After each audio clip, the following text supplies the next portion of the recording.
Welcome to the Startup Competitors Podcast, where we talk with early-stage entrepreneurs and to understand what information they use to inform product roadmap, strategy, and market differentiation.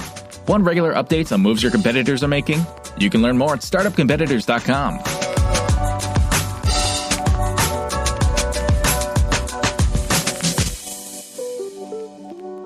Hey there. Today we're chatting with Carlos Sirias, who's the co-founder and CEO of Pernix Solutions. Carlos is located in Costa Rica. We talk a little bit about economic stability in Latin America and his mission there, how that ties into him building out a ridiculously cool apprentice program. We spent quite a bit of time on that. What his company does, helping startups build MVPs and bigger companies and startups put together software development teams for web and mobile projects. Talk a little bit about the future of his company, where they're going. Just a wide-ranging conversation, super fun. I have tons of respect for Carlos. Not very often you see people with his willingness to give, perspective, generosity, just a great conversation. If you're thinking about building a product, you definitely need to listen to this. If you're in the middle of building a product, you need to listen to this. Just a great conversation. Hope you enjoy. You can find them at pernix-solutions.com online. Thanks. This episode is sponsored by Product Light. Product Light helps you separate the should build from the could build features to keep you on the right track. Get compelling insight from stakeholders and customers the same day you sign up. Visit productlight.com/today for a free trial.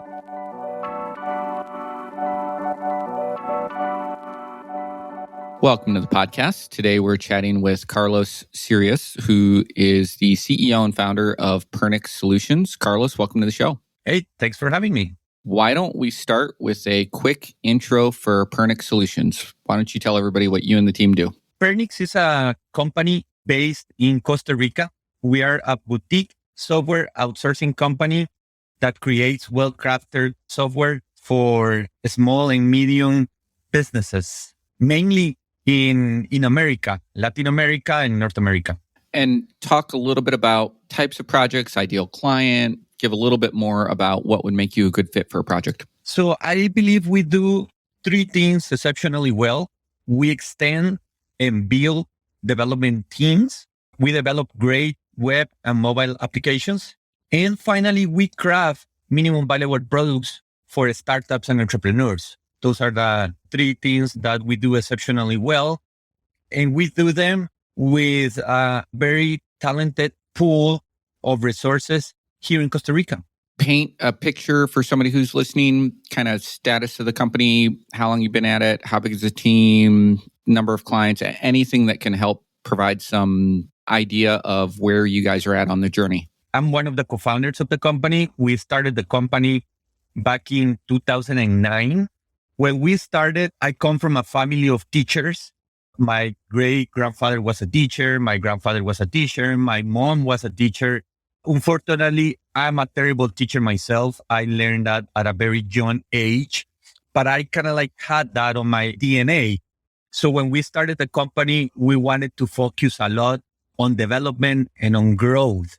So actually, the mission of our company sounds kind of like a college or a technical school, because our mission is to grow professionals that foster the economic and social stability of Latin America, which is a region that needs a lot of economic and social stability, by doing what we know what to do, which is crafting quality software. So that's kind of like our mission ever since the beginning. And ever since the beginning, we have been working on this apprenticeship program that I'll talk a little bit about that. Throughout the years, we've grown mainly through apprenticeship. We take recent college graduates and we put them through an apprenticeship program that we have. And that's how we grow talent. We are about 50 engineers right now, and we are quite passionate about growing. We feel that we have a very stable base. Obviously, if you start growing only through the development of talent, well, at the beginning, you're going to be able to develop 2, 3 people. And then throughout the years, well, you already have a good stable base, but it's about 5 people. And then those 5 can only take another 5 apprentices and such, right? But now at 50, we believe that we are at a very good place where we can take 10, 20, or even more apprentices every year and keep growing our talent base so that we can address the needs of our current and future clients. Right now, we have about 12 clients. So we have our teams very spread throughout those clients. There's not a single client that holds more than 10% of the resources that we have available. So we're very spread throughout those clients. And the way that we have been growing throughout the years is mainly organically, right? Clients that work with us move on to another company, and then they recommended us to that company, and then we started growing there. And actually, the growth outpaces our ability to develop the talent, unfortunately. But we believe that as time goes, we are going to be able to develop more and more of the talent that we need to address the needs of our future and current clients. So why that mission? Why grow the economy and help create economic stability in Latin America? When you guys started in 2009, what drove you to select that as the mission? Back in 2009, I had my second kid with my wife, and I started opening my eyes on my early 30s to the social problems that the Latin American region has with all the drugs moving from the south to the consumers on the north, all the problems that we see in places like Honduras or Mexico, Ciudad Juarez, for example, and other places of Mexico. And I just don't want that, neither for my country nor for my region. And unfortunately, the only way that we can address those problems, even immigration, right? The immigrants that move from the south to the north, they're not moving there because they want it. They're moving there because they're kind of like forced to. So the only way that we can address those problems is if we start bringing economic stability to the region, if we bring more money into the region, if we create better and highly paid jobs, such as the one that you can find in software development.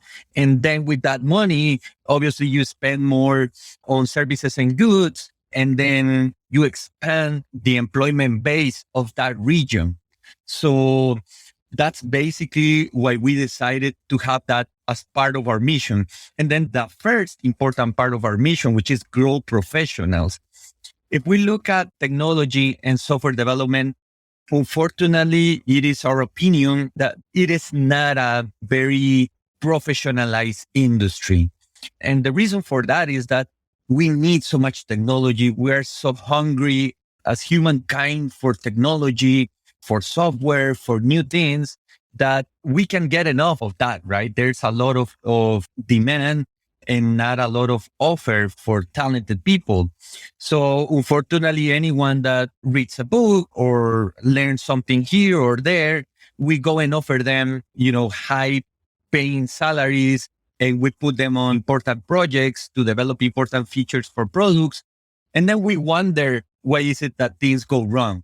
If we look at other industries, for example, a JD out of Harvard is not going to go and represent anybody anywhere at the beginning. They're going to go and be a paralegal or an assistant of an experienced lawyer.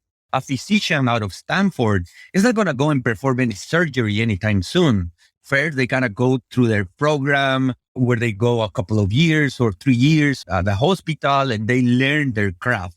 The same thing for engineers, the same thing for any other craft that I can think of, with the exception of technology. We just get all the hands that we can and we just put them to do our projects and products. And then we wonder why things go wrong.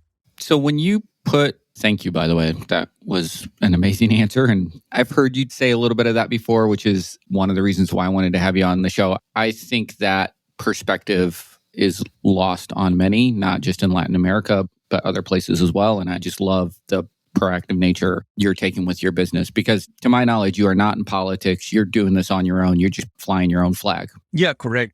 And to be honest with you, we've seen change throughout these 10 years. I remember when I joined the workforce at the beginning of at the end of the last millennium, when I joined the workforce, I was hired by Intel here in Costa Rica. Intel has software development facilities here in Costa Rica. And on 1999, I was hired as a junior developer there. And when I joined the company, I remember, my excitement. I'm just going to learn so much here. It's going to be a groundbreaking, it's going to be this and that. And then I was thrown in front of a computer in a big cubicle in a place that had hundreds of other cubicles. And they told me, do your magic. And, I'm just a recent college graduate and I had no magic. And I mess up a lot of things trying to learn. And I remember that I always thought on my early 20s, there's got to be a different way, right? There's got to be something different. This is not what I signed up for. Through experience, I learned that we really need to take junior people, recent college graduates, people that are learning, and teach them how to be professionals in this industry. It's the only way that we're going to be able to change things if we develop their talent. I remember that I used to look at ads hiring people, and they always ask for, we need somebody with 2 years of experience, 3 years of experience. Yeah, obviously, right? Because the previous 2 years is the time that they spend learning how to be professionals in this industry. But who's going to give them a shot if everybody expects them to have 2 years of experience? Where are they going to get that experience? So we are that type of place where people without experience get that experience. And I'm starting to see that change at other places. Intel here in Costa Rica, for example, now has a student internship program, and some other companies have copied some of what we do, and we're very proud of that. Most founders start companies because they figured out a better way to solve a problem or serve a need. Not because they love tracking payroll, filling out compliance forms, and explaining employee benefits packages. And yet, all that stuff still has to be done. That's why there's Full Stack PEO. Full Stack PEO specializes in turnkey HR for emerging companies. Not just those core services, but advice and expertise that helps founders maximize employee potential. Curious? Find more at fullstackpeo.com. Are you open to talking a little bit about how you've structured your apprenticeship program? I'd love to learn more about how it works. Well, absolutely. And I love when I talk about this and other companies implement something similar. Obviously, the idea of apprenticeship in software development is not new. We, in fact, got a lot of head start from Chicago-based companies. I made friends with people in Chicago when we were starting as a company, and I learned from those apprenticeship programs that they had. There was a company called Optiva, run by Kevin Taylor, which is a great friend of us. And we copy a lot of their apprenticeship program as well as from the program of A-Light.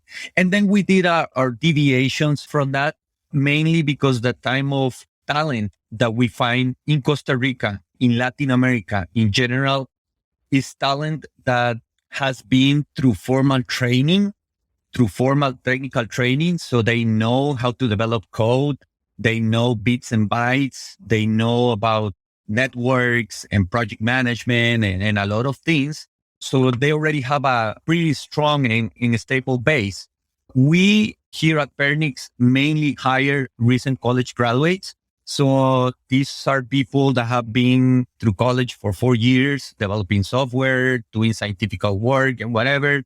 And then we grab them, we bring them to our office, and we find projects from startups and entrepreneurs that are not funded.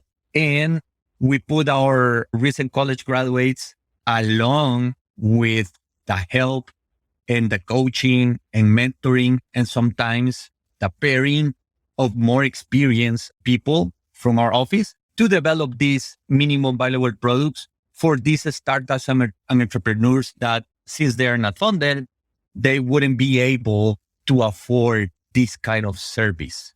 Since what we're building is a minimum viable product, is something that we can build in 4 to 6 weeks. So every 4 to 6 weeks, our apprentices are changing projects and they're learning from different domains. They're learning different technologies. And at some point, we make them accountable to tell us when they feel that they're ready to be a junior developer, a professional junior developer in this industry. They could be ready in 4 months. They could be ready in 6 months. It could take them 12 months, 18 months. But we made them accountable to tell us when they feel that they're ready to be productive in this industry. Economically, how do you sustain that? When I think of, I'll make up numbers. You have 5 apprentices working for 6 to 12 months on projects for free. That is not an insignificant amount of burn for the company. How do you offset that or manage that with the rest of the team? Since that's what we've been doing since our very beginning, I think luckily enough for us, we don't know how to live without that extra burden, if you will. We have that already baked into our systems, into our cash flow. And now that we are a more mature company, we see that as the investment that we could be doing in staffing or the risks that we could be taking from hiring externally. When you hire externally, it's such a risk because the resume can hold whatever people put in there. Their GitHub projects, their personal projects can hold whatever they put in there.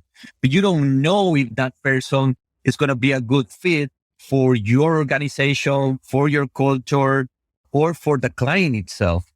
Whereas through our apprenticeship program, we know the people that finish that program that want to become a junior developer in our company, we know that their mindset is on the right place, that they have assimilated our culture. Our culture is obviously very collaborative, very, very based on coaching and mentoring. We expect them at some point to coach and mentor when they have more experience, other apprentices.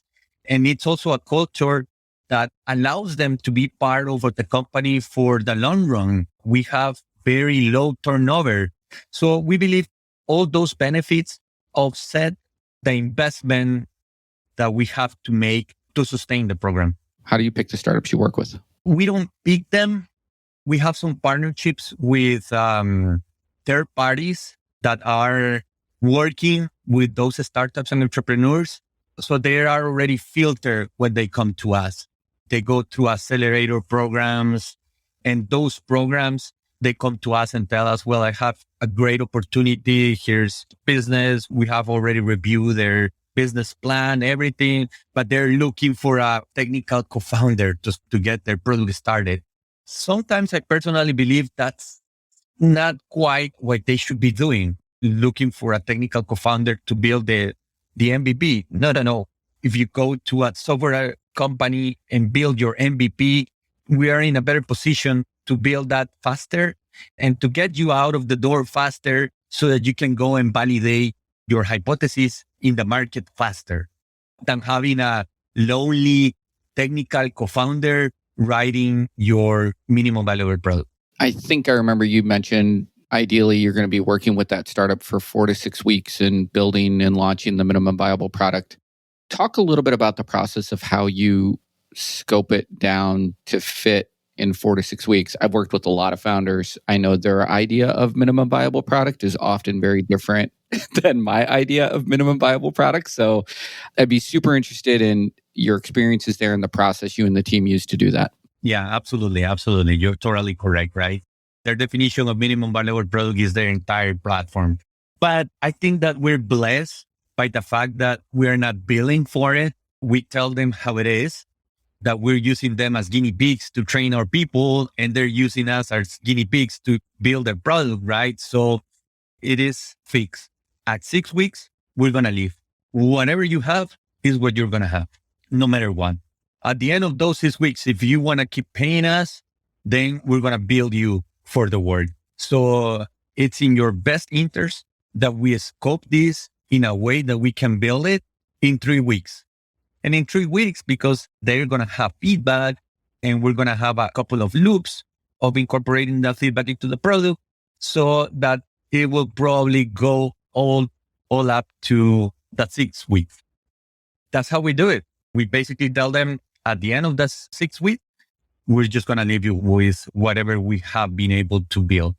And the other nice thing that we get from this, that we have seen from experimented throughout the years, right? This is now how our program was born.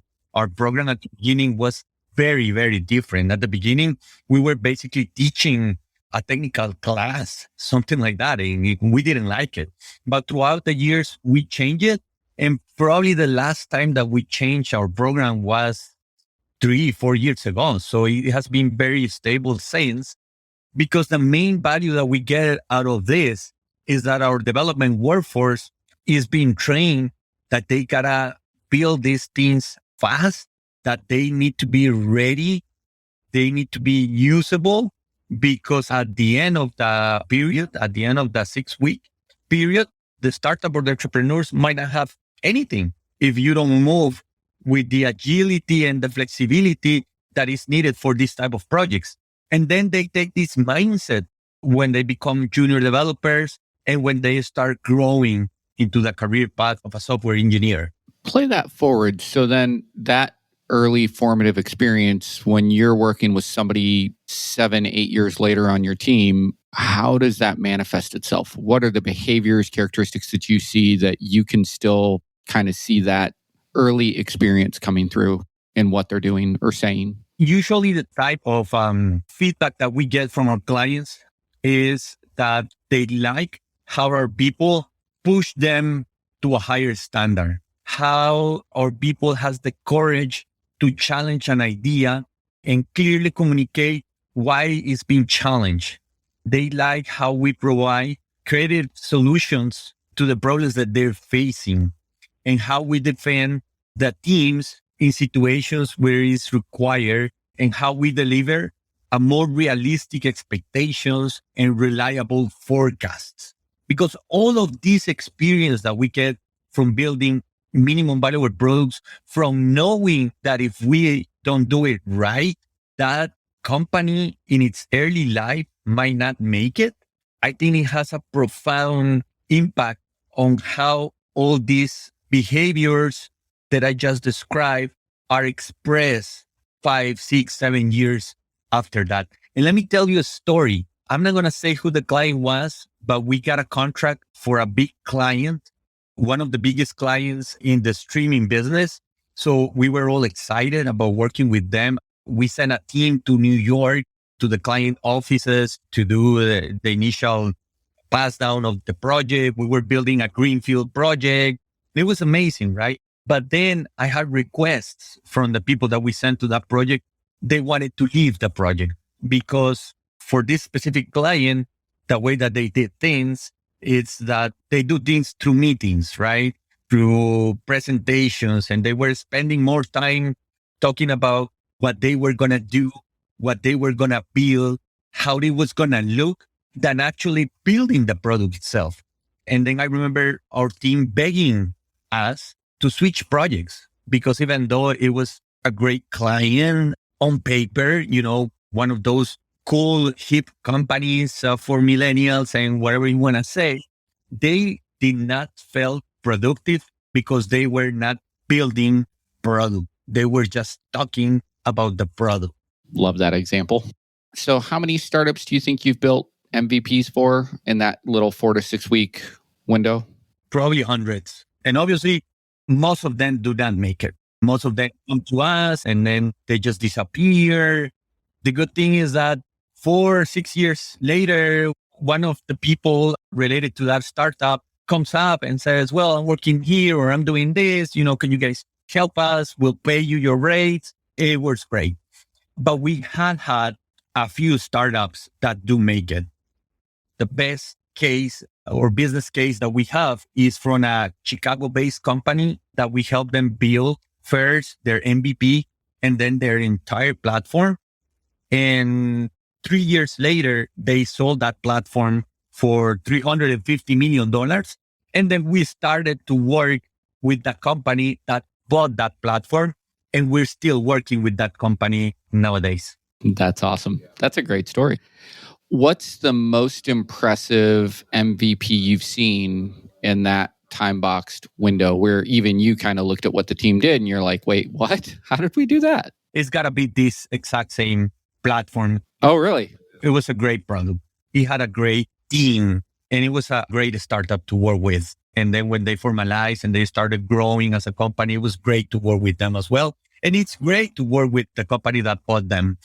But basically what we built for them, they wanted to revolutionize the physical security systems, where usually you have an alarm, and if it gets triggered in your home, then you get some kind of notification or somebody calls you, your alarm has been triggered. Do you know what's going on?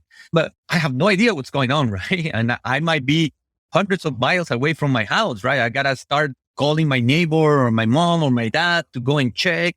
Same thing for senior citizens, right? If you have a senior citizen that has one of those alarms that they use as a necklace, if it gets triggered, well, what happened, right? No one knows. Somebody has to physically go and check on what's going on. So what we built was, as soon as possible, everyone knows. So it was a platform that basically took in parallel and sent notifications through your preferred means. It could have been a phone call, a text message, a WhatsApp message, or different means. Then all of the people on a contact list got a notification, and then basically it opened a private chat. And then on that private chat, let's say my neighbor went to my house and sees that everything's okay, then it replies to the private channel, and everyone gets notified as well, right? Everyone got notified of the initial event, and everyone gets notified of the follow-ups. So it was amazing. That's why they sold it for $350 million. I love it. I know the answer to this because we've talked about this before, but it's probably worth saying out loud. Do you take equity in those startups that you're working with when they're working with your apprentices? Excellent question. And the answer is no. We've seen it when we started doing this. We tried to do it, and we saw a little reluctancy, right?